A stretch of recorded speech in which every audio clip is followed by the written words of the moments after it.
யாருக்கு வாக்களிக்க போறோம்னு தாங்க வெளிப்படையா சொல்லக்கூடாது. எங்க வாக்களிக்க போறோம்னு சொல்லலாம்ல. நிகழ்ச்சிமிலான் மாநில தேர்தல் நான் வாக்களிக்க போற இடம் N33 பொடிசல்ல இருக்கிற ஸ்ரீதஞ்சம். 37% மலாய்க்கார வாக்காளர்கள், 31% சீன வாக்காளர்கள், 28% வந்து இந்திய வாக்காளர்கள் இருக்கிற ஒரு சட்டமன்றம். ஒரு பெல் வெதர் சீட் அப்படின்னு இத சொல்ல முடியாது. ஆனா நிச்சயமாக ஒரு கோல்ட் ஸ்டாண்டர்ட் ஒரு மலேசியன் கம்போசிஷன் வந்து ஏறக்குறைய ரைட்டா ரிஃப்ளெக்ட் பண்ணக்கூடிய ஒரு சட்டமன்றமாக இது நிச்சயமாக இருக்கு. ஸோ என்னோட போன காலொனியில வந்து நான் சிரமஞ்சயா பத்தி பேசியிருந்தேன். ஸோ இங்க வந்து யாரு வேட்பாளர்கள் அண்ட் என்னென்ன வாய்ப்புகள் எந்தெந்த விஷயத்த வந்து கன்சிடர் பண்ணக்கூடிய அந்த சாத்தியங்கள் இருக்கு அப்படின்னு கண்டிப்பாக பார்க்கலாம். ஏன்னா எனக்கு ரொம்ப நெருக்கமான ஒரு சட்டமன்றங்க. நான் படிச்சது வளர்ந்தது எல்லாமே வந்து எஸ் இந்த ஏரியா தான். என்ன அதோட சேர்ந்து வாழ்க்கையில ஒரு விஷயம் மறக்க முடியாது எல்லாருமே. அதாவது செஞ்ச வேலையை மறக்க முடியாதுன்னு சொல்லுவாங்கல்ல. நான் எஸ்பிஎம் எஸ்டிபிஎம் முடிச்சுட்டு என்னோட பார்ட் டைம் வேலை என்னோட சம்பளம் கூட ஞாபகம் இருக்கு 500 வெள்ளி சம்பளம். அது வந்து நாடாளுமன்ற சேவை மையத்துல ஒரு அட்மின் கிளாக்காக நான் வேலை செஞ்சிருந்தேன். ஸோ அந்த அனுபவம் எஸ் அஃப்கோர்ஸ் ஒரு க்ளோஸ்லி நீட்டட் எல்லாருக்கும் எல்லாத்தையும் தெரியக்கூடிய ஒரு ஒரு சட்டமன்ற தொகுதி இது. ஸோ எனக்கு ரொம்ப நெருக்கமான ஒரு விஷயம். நிச்சயமாக நேராவும் வந்து கள நிலவரம் எப்படி இருக்கு அப்படின்னு பார்க்கக்கூடிய வாய்ப்பும் இருக்கு. ஓகேங்களா? ஸோ இப்போ வேட்பாளர்கள் யார் அப்படின்னா தற்போதைக்கு அறிவிப்பு வந்த வரைக்கும் பாய்சன் நேஷனல் மாய்கா சார்பில் வந்து திரு அச்சுதன் வந்து நிற்கிறாரு. இவனை வந்து நான் பல வருடமாக பார்த்துக்கிட்டு இருக்கேன். அதாவது கீழ இருந்து ஆரம்பிச்சு ஒரு 15-20 இயர்ஸாக கீழ இருந்து ஆரம்பிச்சு படிப்படியாக நிச்சயமாக வந்து மக்களுக்கு ஏதாவது செய்யணும் அப்படின்ற அந்த ஒரு மும்முரம் காட்டி இப்போ வந்து ஒரு வேட்பாளர் ஆகிற வரைக்கும் வந்து தகுதிப்படுத்திக்கிட்ட ஒரு நபர். கண்டிப்பாக அவருக்கு வாழ்த்துக்கள். நான் 1974 இருந்து 2008 வரைக்கும் அது வந்து மைக்காவின் கோட்டையாக இருந்த ஒரு விஷயம். அது ஐ திங்க் நேஷன் வைட் தெரிஞ்ச ஒரு விஷயம் தான். ஸோ அதை வந்து மீட்டு கொண்டு வரக்கூடிய அந்த வாய்ப்பு இருக்கா அப்படின்ற ஒரு ஒரு ரெஸ்பான்சிபிலிட்டி அந்த பொறுப்பு வந்து இப்ப திரு அச்சுதன் மேல இருக்கு. வாழ்த்துக்கள். அடுத்து வந்து இப்ப கரண்ட் இன்கம்பன்ட் யார் வந்து இப்ப சட்டமன்ற உறுப்பினராக இருக்காரு அப்படின்னா பிரதமரோட தலைமையில் இருக்கிற பக்கத்தான் அரப்பான் சார்பில் கடிரான் கட்சியில இருந்து டாக்டர் ராஜசேகரன். ஸோ இவர் தற்போதைக்கு இப்பதான் வந்து டத்தோ பட்டம் வாங்கினாரு. ஸோ வாழ்த்துக்கள் டாக்டர். ஸோ ஏறக்குறைய ஒன் டேர்ம் வந்து அடுனா இருந்துட்டாரு.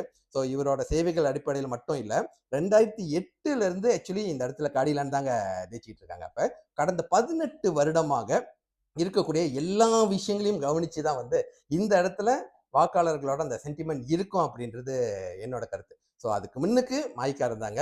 2008 இருந்து இப்போ வரைக்கும் வந்து அந்த நேஷனல் வேவ் ஒன்று ஆரம்பிச்சிச்சு பார்த்தீங்களா 2008 அதுல வந்து இது ஃபிளிப் ஆகி 18 வருடமாக வந்து இது காடிலான் கையில் இருக்கிற ஒரு இடம். ஸோ இப்போ இந்த இடத்துல இந்தியர்கள் தான் வந்து எப்பயுமே காலங்காலமாக வந்து சட்டமன்ற உறுப்பினராகவும் இருக்காங்க. ஓகேங்களா? ஸோ இந்த இடத்துல கண்டிப்பாக கம்பேர் பண்றதுக்கு ஒரு ஒரு எஸ் ஆப்பிள் டு ஆப்பிள் அப்படியே ஒரு ஸ்ட்ரெயிட் ஃபைட் கம்பேரிஷன் வந்து கண்டிப்பாக இந்த இடத்துல இருக்கு. ஸோ டாக்டருக்கும் வாழ்த்துக்கள். ஸோ இந்த இடத்துல வந்து ஓட்டர் சென்டிமெண்ட் அப்படின்னு பார்க்க போனீங்கன்னா அஃப்கோர்ஸ் அந்த இடத்துல இருக்கிற ஒரு நபராக நான் சொல்றேன். நிச்சயமாக என்ன மாற்றங்கள் இருக்கு. ஏன்னா ஒரு ஒரு காலகட்டத்தில் வந்து அந்த பாலிடிக்ஸ் அப்படின்னா வந்து ஒரு ஒரு பெரிய ஒரு ஒரு ஜே ஜே ஜேன்னு அப்படின்னு இருந்த ஒரு இடம் இப்போ கொஞ்சம் டல்லான மாதிரி ஃபீலிங் எனக்கு இருக்கு நண்பா. ஸோ பிடியில் இருக்கிற நண்பர்கள் நீங்க உங்களோட கருத்துக்களை கண்டிப்பாக தெரியப்படுத்துங்க. நிச்சயமாக இப்ப அடுத்து வரப்போறவங்க வந்து எஸ் மேக் பிடி கிரேட் அகெயின் அப்படின்ற ஏதாவது ஒரு டெக்லைன்ல கொண்டு வந்தாங்க அப்படின்னா நிச்சயமாக ஒரு ஒரு நல்ல பொட்டன்ஷியல் இருக்கிற ஒரு இடம். முன்னேற்றத்திற்கும் டூரிசம்க்கும் நிறைய விஷயங்களுக்கு இந்த இடத்துல ஈவன் இப்ப யங் ஓட்டர்ஸ் வந்து குறைவாக தான் இருக்கு. ஏன்னா எல்லாம் வெளியாகிட்டு இருக்காங்க. இன்னும் அந்த அபவ் 40 தான் வந்து அதிகமாக இருக்கிற ஒரு விஷயம். ஸோ இதுதான் வந்து ஏறக்குறைய ஸ்ரீதஞ்சம் பாடிசனோட வாக்காளர்களோட பெர்சன்டேஜ் சொல்லிட்டேன். வேட்பாளர்களை பத்தி சொல்லிட்டேன். அதே நேரத்தில் ஏறக்குறைய என்ன எதிர்பார்ப்பு இருக்குன்னு சொல்லிட்டேன். ஸோ 18 வருடத்துக்கு முன்னுக்கு இருந்த மாய்க்கா மறுபடியும் இந்த இடத்துல வென்று வருமா வேக்சினேஷன் மூலியமாக, அல்லது வந்து இன்னும் காடிலான் ஆட்சி தான் வந்து இந்த இடத்துல தொடர்ந்து இருக்குமா அப்படின்ற ஒரு கேள்வியோடு இது வந்து நிறைவு செய்கிறேன். ஸோ ஏற்கனவே வந்து சிரம்பஞ்சயை பற்றி பேசியிருந்தேன். இன்னைக்கு ஸ்ரீதஞ்சம். ஸோ அடுத்து எந்த இடங்களை பற்றி நான் பேசலாம் அப்படின்ற கருத்துக்களையும் கீழே பகிர்ந்துருக்கேன். அதே நேரத்தில் நண்பா நான் போன காலையில் சொல்லியிருந்தேன் கண்ணியமாக வந்து நம்ம கம்யூனிகேட் பண்ணுவோம் நம்மக்குள்ளே எதுக்குங்க சட்டை அப்படின்னு. ஸோ நிச்சயமாக 90% கடைப்பிடிச்சாங்க. ஆனால் சில பேர் அப்பயும் வந்து அப்படியே ஆக்ரோஷமா சில வாய் வார்த்தைகள் விடுறோம். முடிஞ்ச அளவுக்கு அதை கண்டிப்பாக தவிர்த்துருவோம். நம்மளுக்குள்ள ஆரோக்கியமான விவாதங்கள் இருந்தா போதும். அந்த ஒரு விஷயம் வந்து மக்கள் வந்து தீர்மானிக்கட்டும் நண்பா. ஓகே. ஸோ ஸ்ரீதஞ்சம் கோடிசன் நண்பர்கிட்ட பரவலாக பகிர்ந்துக்கு வெற்றி வணக்கம் டாக்டர் புனிதன்.